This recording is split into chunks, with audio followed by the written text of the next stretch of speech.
Hi everyone, I'm Anastasia, and with me today is Reece Carter, author of The Garden Apothecary. Well said. Apothecary? Apothecary. Apothecary. Well done. No, you got it. You totally got it. And thank you for having me. This is fun. Before we get started on the book, please tell us how you got your nickname, the Herb Nerd. You know, that was actually a nickname first given to me by Lola Berry. We were walking the botanical gardens in Melbourne, and I don't know why she said it. I can't remember the exact conversation, but she called me Herb Nerd. Yeah. And then we took a photo together and used that as a hashtag, and then it just stuck. And this is like 4 or 5 years ago now. And then everyone else started calling me that, so I was like, I guess this is staying, Herb Nerd. And I like it. Nice. I like it. All right. Ooh. That's okay. You can Tell us about the book. You're going rogue. Okay, so the book, The Garden Apothecary, is actually my favourite remedies, I suppose, for a range of day-to-day ailments. Yeah. So I kind of, even before, I met the wonderful people at Harlequin and we turned this into a book, I probably had about 70% of these remedies written up already. They were things I used myself, whether they're to manage stress and sleep, whether it's about digestion and gut health, whether it was natural beauty remedies. These were things I was already making, based on kind of tips and tricks I'd learnt along the way, as well as my degree and my background in nutrition and herbal medicine. Right. Yeah. Nice. So, sorry, I'm going to grab this. No, go for it. So what is so great about natural remedies? Look, there are a few things I love about it. The first thing is, in the sense of it being an extension of good nutrition and exercise and general healthy lifestyles, I like the fact that it asks people to become hands-on with their health again. And I think you see that in the book, that regardless of whether you're ready to start from scratch and grow your herbs, or whether it's just about picking up a few ingredients and making a quick and simple remedy, it actually asks that you get involved again with your health, as opposed to just not necessarily thinking about it, popping a quick fix, and moving on without really addressing the cause, I suppose. Apart from that, I just love the fact that all of these ingredients, whether they come from the garden or the pantry, that are kind of masquerading as foods, actually have therapeutic properties beyond just those basic nutritive properties, definitely. Beyond just being nutrition. So having learnt, that calendula contains resins that stimulate skin healing, and all of a sudden it feels like, you've just got your Hogwarts letter and, but with the scientific backing, so you get to actually make all these potions. And then when you make them and you see them work, either for yourself or for other people, it's just so much more rewarding, and it's fun. I think it's fun. Yeah, definitely. Have you ever come across someone who's sort of very kind of pro-modern medicine and... Look, I mean, I am pro-modern medicine. I'm certainly not, I don't like to think of myself as an alternative therapist. I like to think of myself as a complementary therapist, in the sense that I'm not saying these are an alternative to all medications. These are gentle, effective remedies to get started on those niggling day-to-day ailments. Because I think that all of us can agree that you want to, whatever you're treating someone with, you want the smallest, least harmful and most gentle, I suppose, intervention that gets the desired results. And if you can do that with natural remedies and plant-based therapies, why wouldn't you do that? Exactly. Cool. If you're up for it, I was wondering if you'd love to play a little game. I would love to play a game. Excellent. All right. So I was thinking I'd present you with a few scenarios. Sure. And you would tell me possibly what teas to make, veggies to eat, lotions okay, to let's do it. Let's on do the it. body to help. Okay. Okay. So, you're Reece Carter. I am. Scenario 1, you're Reece Carter, you've come to Booktopia, and you're sitting opposite this girl called Anastasia, and you hear in her voice that she's kind of recovering from a cold. Okay. So you go home, and what are you going to make? What tea are you going to make? What lotion are you going to rub on your body to try and prevent yourself from getting that cold that she has? For me to prevent? Yes. I mean, look, if you're at the end of the cold, you're probably not that contagious anyway. But my absolute favourite immune herb is something called Andrographis. Okay. I love echinacea. In my mind, for prevention, as kind of day-to-day throughout winter, keep yourself from catching colds that other people might have, andrographis is the way to go. Okay. You need to make a tincture.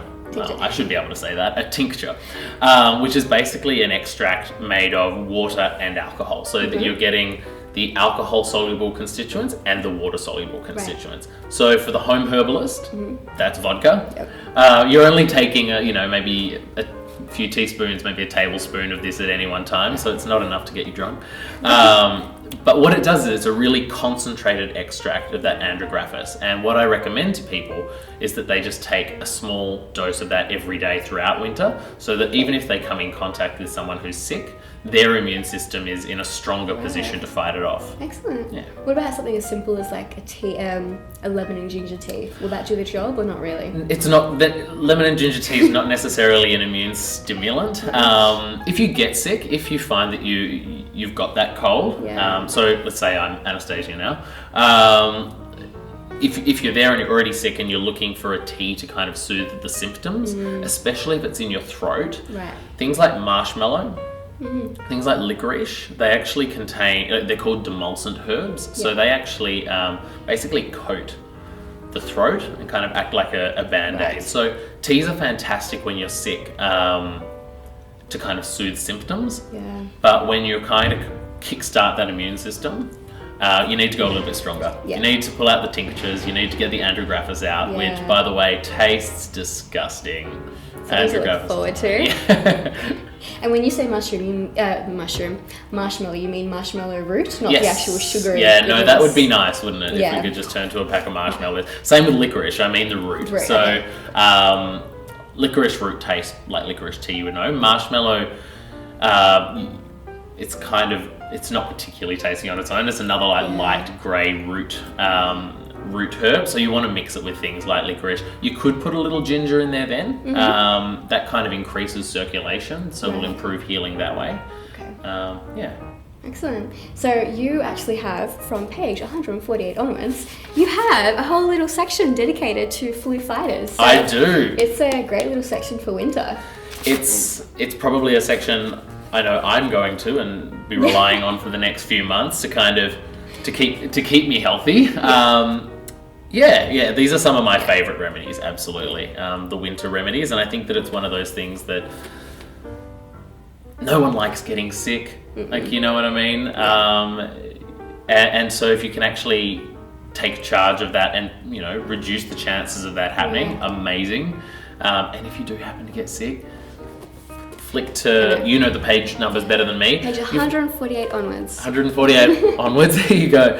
Flick to those remedies that are going to help you feel a little bit better, whether it's kind of drying up the sinuses so that you get relief from that runny nose, whether it's using something like wild cherry bark at nighttime.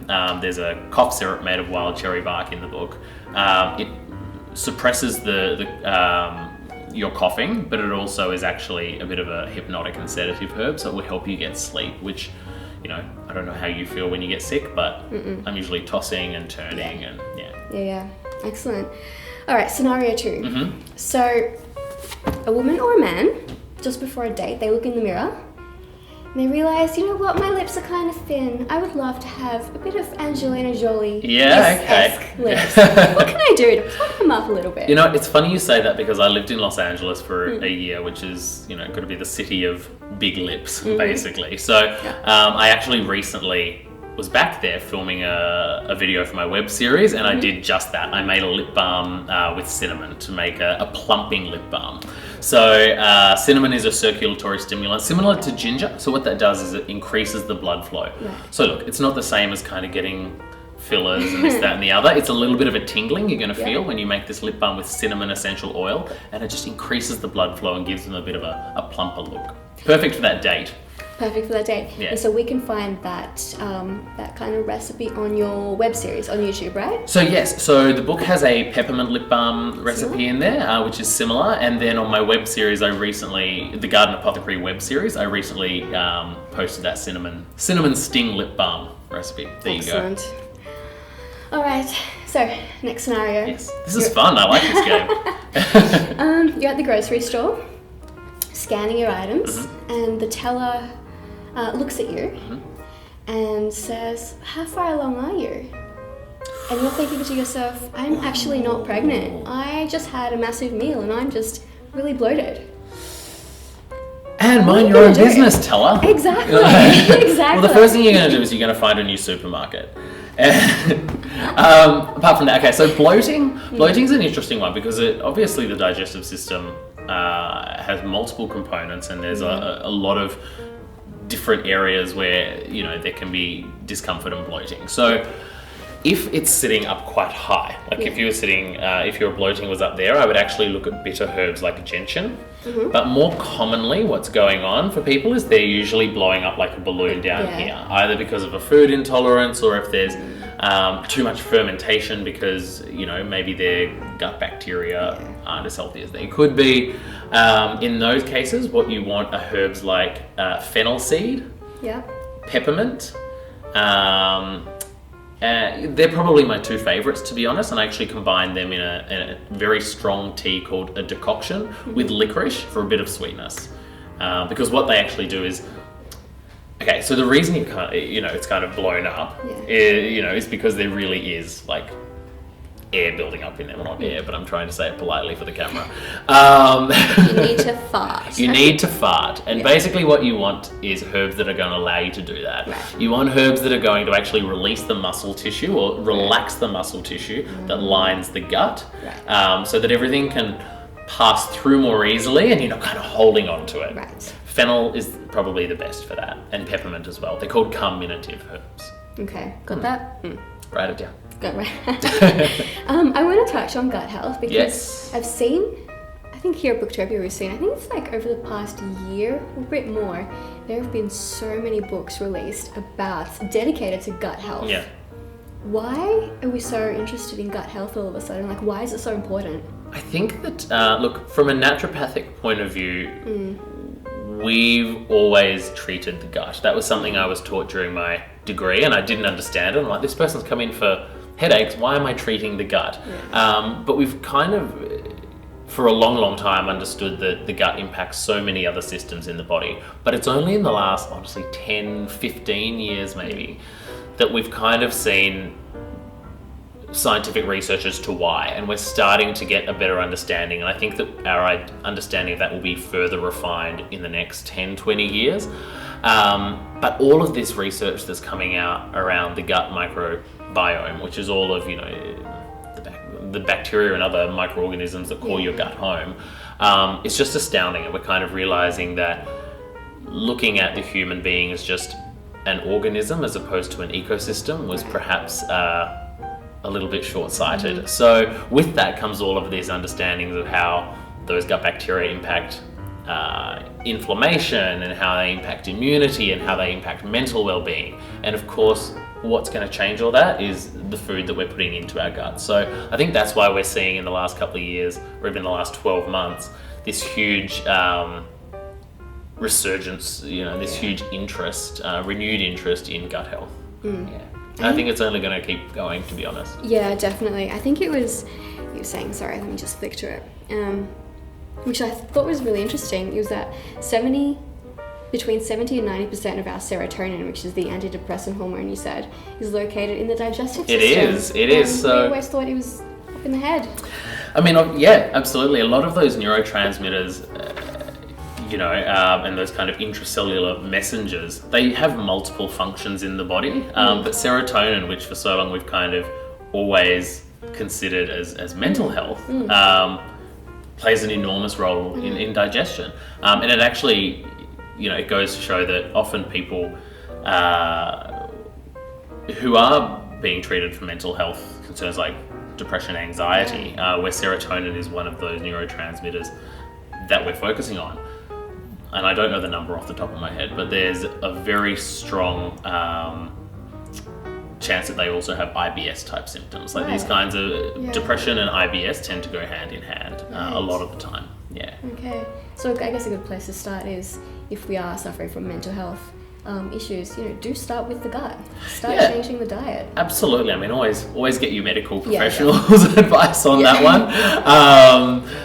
Disclaimer there. But absolutely. I think that getting gut health on track means that you've got to, I suppose the ball's back in your court in terms of how you can treat it at home a little bit, I suppose, and getting gut health right is probably the first step. Yeah. Okay. One last scenario for you. Yes. So you've got two people, they've been friends for ages, and one of them has fallen deeply in love with the other. Oh no. Okay, and they perhaps want to make like a tea, maybe a love potion. A love potion? Yes, for the other one to drink and fall madly in love with them too. Is there such a thing? Look, there's not necessarily a love potion. I do have a recipe in this book for a libido enhancing shot, but I think you're still going to need to. Both people are going to need to consent. I think that's still pretty important. I don't necessarily have a love potion, but in terms of a libido enhancing shot, there is absolutely something. Panax ginseng or Korean ginseng is probably your best bet. Right. Damiana, tribulus, all these other herbs have also been looked at for similar kind of effects, but in terms of the more modern studies, Korean ginseng is the one that far and away kind of seems that it has those kinds of effects. Yeah. Okay. Look, you know what? I think for the next book, if there is a next book, I think you should work on that. Love potion. I was going to say, you could do a whole book of love potions. I know, that would be a bestseller. It really would. Is there a herb or a hero herb or a veggie that you cannot live without? Like it's like your go-to. Lemon balm. Lemon balm. Lemon balm. Lemon balm. Lemon balm. It's so easy to grow. Yeah. That's one thing. Yes, it's actually it's related to mint, and so I'm not sure if you've grown mint at home before, but it's not difficult. So it's a good one for people who are first kind of trying to build their own little garden apothecary, I suppose. It is a great after dinner herb in two senses. It's got digestive properties, but perhaps more importantly, it's great for stress. And so if you've had a really big day and you come home and you're a little frazzled and you just want something to take the edge off it, all you need to do is pick a few leaves, kind of crush them in your hand a little bit, or in a mortar and pestle, make a fresh leaf tea and just sit back and relax. And if you've got time, have that, a lavender bath? Yes, you can make a lavender bath bomb. Mm-hmm. You've read the book well. Oh, I love this book. Trust me, I love this book. Oh, I'm glad. Thank you. All right, one last thing. Yes. What advice would you give aspiring... What do you call people who want to get into this? Herbalists? Herb nerds? I call them herb nerds. Let's call them herb nerds. Start a little cult. Yeah, exactly. Advice so far, for, there's two of us. Join us. Join us. Be a herb nerd too. My advice would be to start small, to think, okay, what if there's one element of my health I would like to improve slightly, what is it? So you might just be sitting there going, God, I'd love to get my digestion on track, or God, I wish I could sleep more. Do a bit of research about what herbs you grow for that, and just start small. You don't have to kind of take it all on at once. You can go, all right, I will grow 3 or 4 herbs that I can make into a sleep tea, or I can turn into a tincture, and get started from there. Yeah. Simple. Easy. Perfect. Guys, if you're interested in Reece Carter's book, hop on over to booktopia.com.au. Thank you so much for joining us. Thanks for having me. Thank you. And join us, the Herb Nerd Cult. Yes. We need a third, maybe even a fourth. We probably shouldn't call it a cult, eh? No. Let's call it a club. Let's call it a club. Nerd Club. Yeah. HNC. Yeah, it's happening.